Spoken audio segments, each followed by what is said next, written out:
ইশতেহারে বিশাল চমক দিয়ে দেশবাসীকে সুসংবাদ দিলেন জামায়াত আমির। বাংলাদেশের রাজনীতিতে ভূমিকম্প।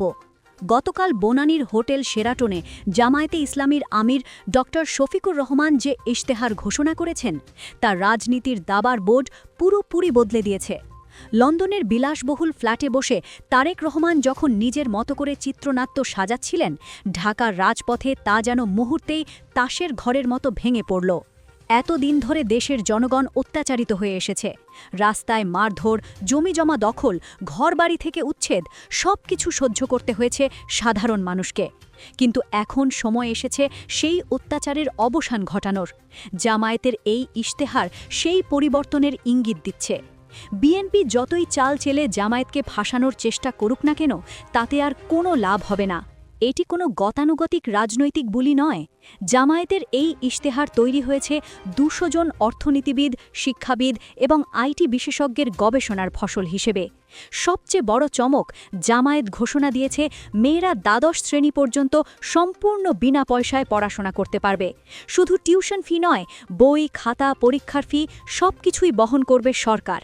তারেক রহমান বলেছিল জামায়াত ক্ষমতা এলে মেয়েদের শিক্ষা বন্ধ হবে, কিন্তু জামায়াত এখন বলছে সরকারই বহন করবে পড়াশোনার সব খরচ। এই একটি সিদ্ধান্ত গ্রাম বাংলার নারী শিক্ষায় যে বিপ্লব ঘটাবে তা গত ৫০ বছরে কোনো সরকার ভাবতে পারেনি। দরিদ্র পরিবারের মেয়েরা এখন আর অর্থের অভাবে পড়াশোনা ছাড়তে বাধ্য হবে না।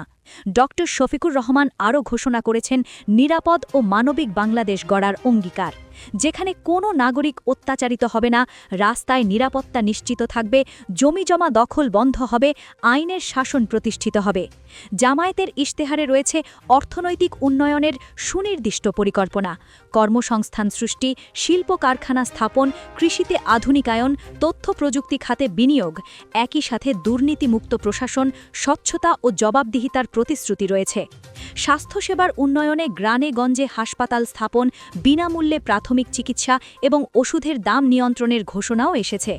এতদিন ধরে বিএনপি এবং তাদের সাইবার উইং যে ভয়ের জুজু দেখিয়ে আসছিল যে জামায়াত ক্ষমতা এলে দেশ আফগানিস্তান হবে, নারীরা ঘরে বন্দী হবে, গতকাল এক নিমিষেই সেই বেলুন ফুটো করে দিয়েছে জামায়াত। বনানীর শেরাটনে বসে আমেরিকা, ইউরোপ ও চীনের কূটনীতিকদের সামনে জামায়াত বার্তা দিল তারা কোনো অন্ধকারাচ্ছন্ন দল নয়, বরং ভিশনারি রাষ্ট্রনায়কের দল। অন্যদিকে লন্ডন থেকে প্রধানমন্ত্রী হওয়ার স্বপ্ন দেখা তারেক রহমানের অজ্ঞতা এখন হাস্যরসে পরিণত হয়েছে। কুমিল্লায় ২০০০ সাল থেকে ইপিজেড চালু থাকলেও তিনি বলছেন ক্ষমতায় গেলে নতুন ইপিজেড করবেন। যশোরে কোনো দিন চিনিকল না থাকলেও তিনি তা পুনরায় চালুর প্রতিশ্রুতি দিচ্ছেন। ফরিদপুরের চরে সয়াবিন চাষ হয় বলে তিনি যে আজব তথ্য দিয়েছেন তা শুনে প্রাথমিক স্কুলের বাচ্চারাও হাসছে। যেই নেতার নিজের দেশের মাটি, ফসল আর মানচিত্র সম্পর্কে ন্যূনতম ধারণা নেই, তিনি ১৭ কোটি মানুষের ভাগ্য বদলাবেন নাকি দেশটাকেও ভুল ম্যাপে চালাবেন?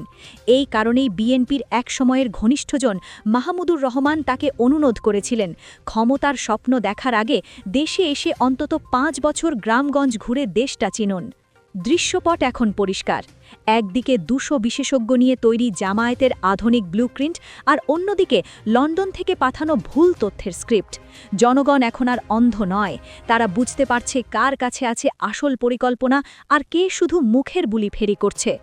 ইশতেহার ঘোষণার পর সোশ্যাল মিডিয়ায় তুমুল সাড়া পড়েছে। বিশেষ করে মেয়েদের বিনামূল্যে শিক্ষার ঘোষণা সবাইকে চমকে দিয়েছে।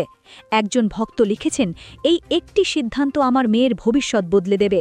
আমি গরিব মানুষ, মেয়েকে পড়াতে পারছিলাম না, এখন সে পড়তে পারবে। আরেকজন লিখেছেন, তারেক রহমান বলতো জামায়াত মেয়েদের শিক্ষা বন্ধ করবে, আর জামায়াত করছে কি? সম্পূর্ণ বিনামূল্যে শিক্ষা। বিএনপির সব মিথ্যা এখন ধরা পড়ে গেছে। প্রকৃতি বলছে ২০২৬ সাল হবে অভিজ্ঞ আর মাটির কাছাকাছি মানুষের বছর।